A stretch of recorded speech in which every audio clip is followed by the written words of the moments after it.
మహానాడు ఎన్నడూ లేని విధంగా కడప గడపలో 3 రోజుల పాటు సాగింది. మహానాడు విజయవంతం కూడా అయింది. అంతటా నారా నామస్మరణంతో తరించింది. నారా లోకేష్ను భావి వారసుడిగా ఘనమైన ఆమోదముద్ర వేసింది.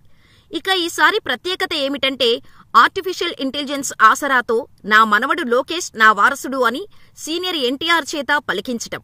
అదేవిధంగా తాను లేని తెలుగుదేశం పార్టీ గడిచిన దశాబ్దాల నుంచి నేటి వరకు ఏ విధంగా సక్సెస్ఫుల్ గా సాగుతూ అనేక కార్యక్రమాలను అమలు చేసిందో కూడా సీనియర్ ఎన్టీఆర్ గుర్తు చేసుకున్నారు.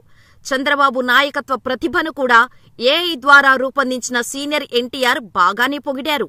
మొత్తానికి నందమూరి వారు స్థాపించిన టీడీపీకి అసలైన వారసులు నారావారే అని ఏఐ ద్వారా సీనియర్ ఎన్టీఆర్ ఆమోదముద్ర వేశారు.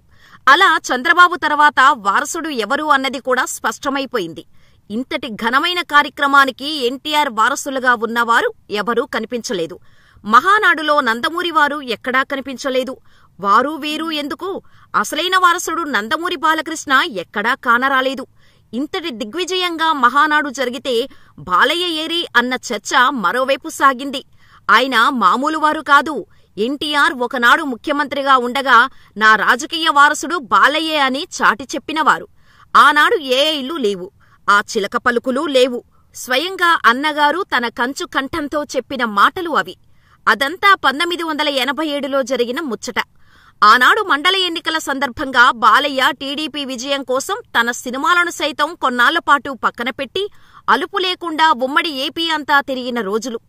ఇక ఎన్టీఆర్ సమక్షంలోనే చాలా అద్భుతంగా నాడు బాలయ్య చేసిన ప్రసంగం చూసిన పెద్దాయన ముచ్చటపడి మనసులోది ఏదీ దాచుకోకుండా బాలయ్యే నా వారసుడు అనేశారు. ఇక తెలుగుదేశం పార్టీలో 1995లో సంక్షోభం పుట్టింది. ఆగస్టు 3వ వారంలో పుట్టిన ఆ సంక్షోభం కాస్త నెలాఖరు నాటికి అన్నగారిని మాజీ సీఎంగా చేసింది. ఆ తర్వాత ఎన్టీఆర్ చంద్రబాబుకి ఒక సవాల్ చేశారు. పార్టీ కోసమే తనను పదవిచ్యుతుడిని చేశాను అని చెబుతున్నప్పుడు హరికృష్ణను సీఎంగా చేయవచ్చు కదా అని ఒక బహిరంగ సభ వేదికగా ప్రశ్నించారు.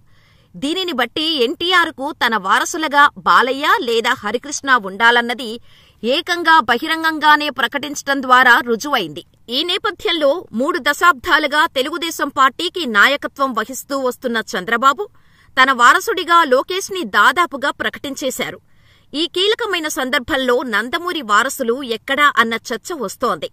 మహానాడు అంటే నందమూరి బాలకృష్ణ సందడి చేయటాన్ని అంతా చూసేవారు. ఆయన 3 సార్లు ఎమ్మెల్యేగా ఉన్నారు. టీడీపీ పొలిట్ బ్యూరో మెంబర్గా ఉన్నారు.